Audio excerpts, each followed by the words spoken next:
Welcome to SVG-TV News for Friday, April 20th, 2018. I am Rochelle Batiste with the details.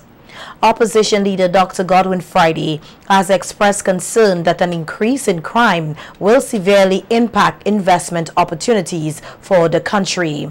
Speaking earlier this week at the Christian Council's Conversation on Crime at the Methodist Church Hall, Dr. Friday said he is particularly concerned that the youth, who are considered the future generation, are the ones mostly involved in these criminal activities. The opposition leader said matters pertaining to the youth and crime must therefore be speedily addressed, as this could affect the country's business climate. They are the future of our country, but we are losing them to guns, to the illegal drug trade, and to other criminal activity. Too many of our young men are in prison. Too many of them have become repeat offenders. Too many bring grief to the families of their victims and to their own parents and relatives. The detrimental effects of crime and violence in a country are well documented.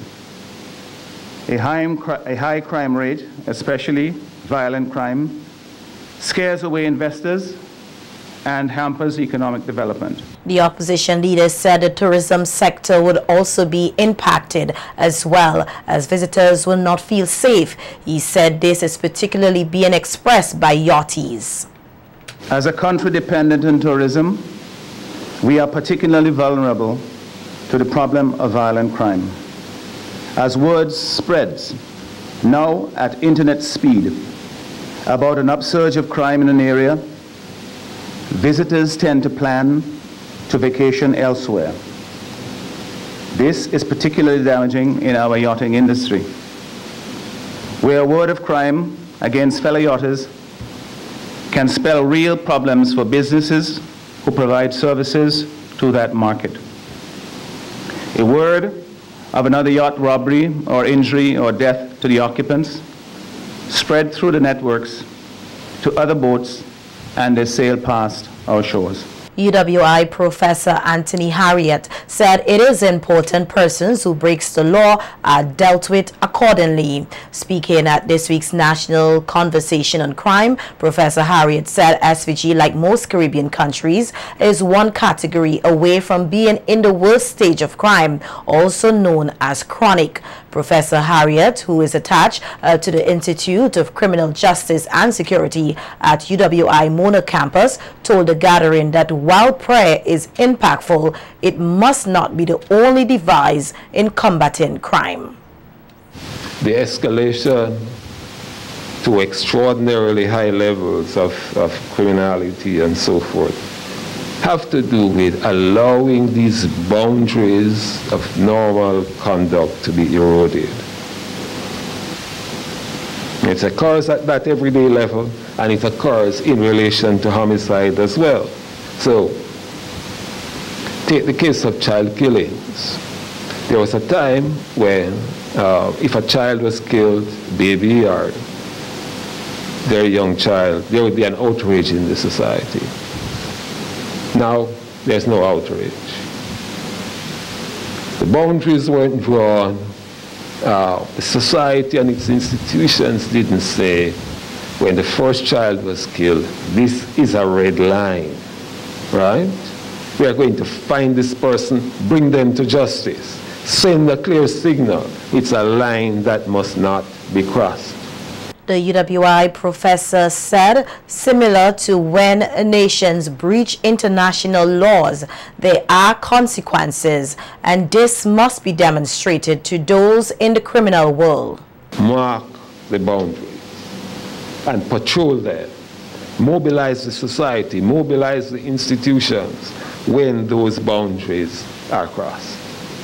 You may think of it as your domestic equivalent of what's going on now in the international arena with the use of chemical weapons, right? Some countries are saying that is a red line. And if you cross that red line, there's going to be a predictable response, right? So this is really my first advice to you in how to prevent getting there. Help the society to clarify its values. So if one of the values is protection of the vulnerable, then we won't permit the crossing of that red line with child killings or the killings of the vulnerable, much less killing of pregnant women and so forth, all of these things that take place. Road users here are being encouraged to comply with all of the traffic regulations, which includes road signs. Inspector Henry Providence of the RSVG Police Force made the appeal as he spoke with SVG-TV News on work being done by the department to ensure the safety of all road users here. Inspector Providence said there are over 30,000 registered vehicles in SVG, and the department is challenged with the task of ensuring that there is smooth flow of traffic, adding that traffic signs are a useful tool to maintain order and safety on the roads of SVG. The police cannot be here, there and everywhere at any one time. So they are there also to regulate and maintain the free flow of traffic and to give directions to motorists in certain areas. Some road signs are placed where we do not, let's say for example, a no parking sign is placed in an area where we don't want any vehicle to park, and there has to be a special reason for that. So we want persons to generally on a whole adhere to all the traffic laws in St. Vincent and the Grenadines, but more so the road signs that are placed, especially in and around Kingston, are there for special reasons. We have just over 30,000 registered vehicles in St. Vincent and the Grenadines. That's a whole lot of vehicles for a very small country. And as I said a while ago, the police cannot be here, there and everywhere. So we need the general public to assist us, and they do that by ensuring that they adhere to the traffic regulations, the traffic rule, the road signs that are placed in and around St. Vincent and the Grenadines. The senior traffic cop said it is important to provide direction to both locals and foreigners as they travel on the roads of SVG, and highlight 2 areas where road signs were placed and the effects they are having. And it is important for us to give them direction as to how traffic flows, and make it easier for them in a whole. Because we cannot penalize them if we do not have the necessary road signs in place to instruct them as to how they should travel along this particular route. So this particular road sign here at Dorsetshire Hill, or the road to Dorsetshire Hill, was just recently being repainted. We have also repainted a road sign just outside the Richardson gas station there. And persons, well, that's a new road sign where we have recently placed a stop sign. Because again, what we recognize was happening is that persons were traveling from the Richardson gas station area and was coming straight onto the major highway without stopping. So that is why we think it is fitting to put the stop sign there, and it has been in place already. And we're also asking persons who are traveling that route to adhere to it, to ensure that they stop before they merge onto the major highway. Inspector Providence also took the opportunity to highlight areas where the department deems it necessary to place road signs for safety reasons. For instance, we intend to put a road sign in the vicinity of the Option supermarket as the road to the main and its very plain field, because we recognize just in the corner outside the Option supermarket there, a number of minibuses especially are stopping in that corner there, and it is creating some difficulty to other motorists. So we have identified already as one of the areas where we intend to put a road sign. We intend to put a road sign also in the vicinity of Road to Leeward outside of Randy's Bakery, and also just in the vicinity of the cemetery there, because we recognize again that persons are stopping on the roadway and is causing some obstruction to traffic. Persons are leaving their vehicles on the roadway and going to the bakery to buy bread and so forth. So we recognize these 2 areas as areas that we intend to put some road sign very soon.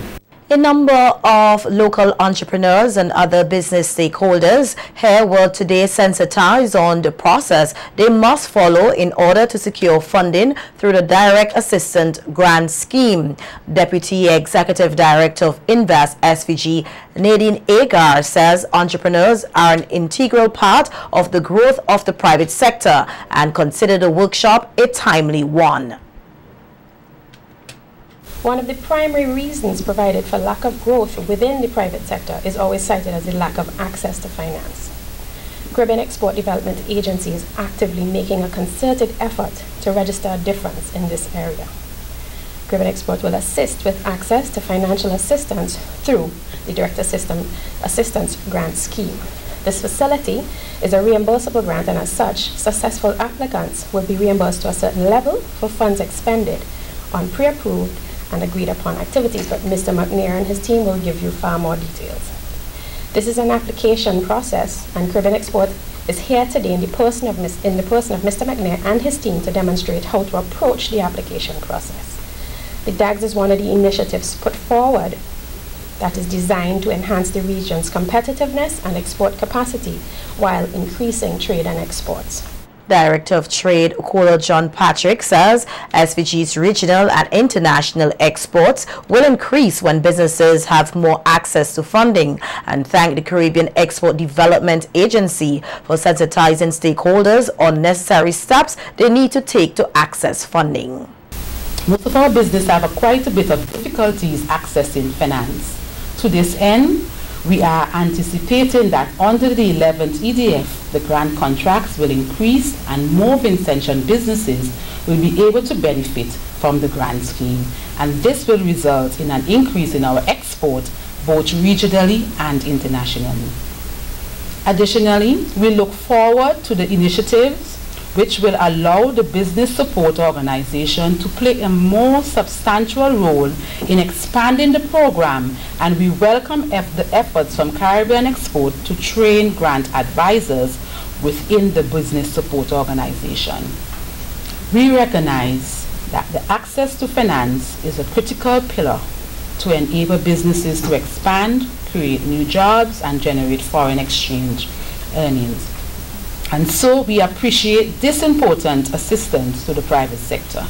SVG's advisor for the Direct Assistance Grant Scheme program, Angela Young, encouraged entrepreneurs to keep proper records, adding that business must be either exporting or looking to boost capacity to export to qualify for the funding. Please ensure that you have proper records, proper financials in order to submit your application.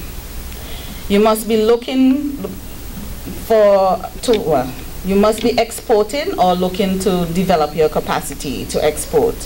Okay? So you have to demonstrate the potential to export goods and services. If you do not have the potential, nor are you exporting, then chances are you might not be eligible for this grant. You must demonstrate your ability to finance this project 100% upfront. Okay? So you must be able to finance and sustain the project fully at the beginning prior to the project. If you can prove that you can finance and sustain it, then again, chances are you might not be eligible for this project. A high-level delegation from the Republic of India in Paramaribo, headed by Minister of State of Law and Justice and Corporate Affairs, Shri Shantari, and the High Commissioner of India to SVG, Santidar Kumar, will be visiting the state during the period April 22nd to the 25th. According to information from the Agency for Public Information, the purpose of the visit is to build on the excellent relations between SVG and the Republic of India. While here, the delegation will pay courtesy calls on Prime Minister Dr. Ralph Gonsalves, Deputy Prime Minister and Minister of Foreign Affairs Sir Louis Straker, and Minister of Economic Planning, Finance, Sustainable Development and Information, Camelo Gonsalves. The Indian high-level delegation is also expected to meet with the members of the Indian Heritage Foundation and the Indian community here. The API news release states that since establishing diplomatic relations, both SVG and India have forged fraternal bonds and strong cooperation mechanism in various areas of national interest, such as cooperation in education, cooperation in culture, cooperation in trade and economic sectors, and bilateral agreements. Meanwhile, the new Russian ambassador to SVG, His Excellency Alexander Kozmars, presented his credentials to Governor General His Excellency Sir Frederick Ballantyne earlier this week.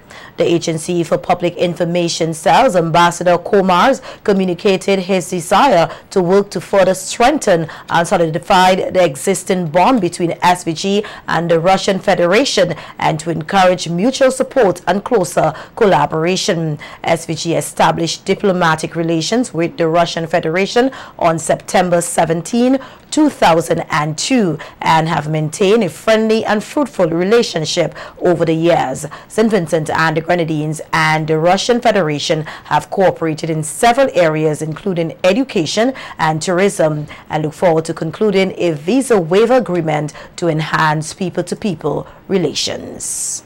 In other news, the SVG Girls Guides Association will join with its regional counterparts this Sunday, April 22nd, in celebration of the 60th anniversary of the Caribbean Link of Guiding, which is a consortium of 21 Girl Guides Association promoting the overall development of guiding in the region. In commemoration of the milestone, the SVG Girls Guides Association will host 2 activities this weekend, one of which is a panel discussion to be held tomorrow, Saturday, April 21st, on the topic Teenage Pregnancy, its consequences and implications for growth in the Girls Guides Association of St. Vincent and the Grenadines. The topic, according to High Commissioner of the SVG Girls Guides Association, Laura Brown, is very timely as the association seeks to ensure growth while at the same time encourage young ladies to be responsible citizens. In our association, we do what we can to assist girls in making the right decisions, and among them is decisions associated with avoiding teenage pregnancy. It's time to look at teenage pregnancy as it affects the association. This thing is also that because the girls start to feel this way, it means that if they don't want to join the association because they feel the guide law impedes them in terms of the thing they want to do, then what will happen to our growth? And part of our mission is to achieve growth, on an ongoing basis. So we want to make our activities such that the girls want to be part of it and that our association will go from strength to strength. Brown said persons can expect presentations from professionals in the medical, social and religious field as they share their views on the topic. We have Dr. Mavreen Adams. She's into obstetrics and gynecology. We have Doctors Laron Brown and Raquel Wilson, who were guides, well, once a guide, always a guide, and are in the medical profession as well. We have Camille McIntosh, who is into counseling, and Adolph Davis from the religious viewpoint. Those are the persons who would be on the panel, so they would give their viewpoints in terms of what they think the effects of teenage pregnancy are in the society. We would hear from the panel. We would also hear from the girls and the guiders. At this time, we're not hearing from the parents, but it may be just as well to hear from parents and maybe at a later date. Expressing her hope for a very fruitful and exciting discussion, Brown urged all members of the Girls Guides Association and other interested persons to attend tomorrow's panel discussion. For guiding within the members of the association, as I say, we have the girls, we'll have guiders, we will have members of our training team, we would have members of our executive committee. So they have been notified, and we really expect them because of the nature of the topic and the nature of the issues that we see around us. We're really expecting them to turn out in their numbers tomorrow and to make their viewpoints heard, just that it will give us some guidance in terms of where we want to go, what are the policies we want to look at, revise, and some of the gray areas within our association. Girl Guides, all members of the association, are to attend at their churches, and if and where possible, participate in the worship. Steel band organizations are necessary in the fight to preserve the steel band culture in the 21st century. That's the view from members of the panel at an open forum discussion hosted last evening by the Yulupan movement as part of the organization's 40th anniversary week of activities. Local Panish Jamaro Francis said an umbrella body serves as an avenue to market brands' culture talents as well as negotiate on behalf of its members. He added that it is for this reason why the Yulupan movement should remain relevant in the Vincentian society. Any organization, once it's properly functioning, increases the likelihood of accomplishing the goals set out to achieve. These goals are mainly to unite and to organize. Unity is strength, just as was said by Ms. Baptiste. And once united, any organization can move mountains. Umbrella body helps in keeping with international standards. Help us to try to match what is going on the world around us.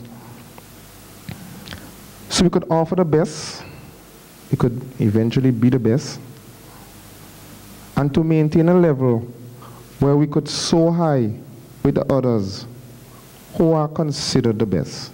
Prolong the process of educating the people, especially the youths today, to give them more and even better opportunities to learn and to showcase their talent, and to keep the art form and our rich culture alive.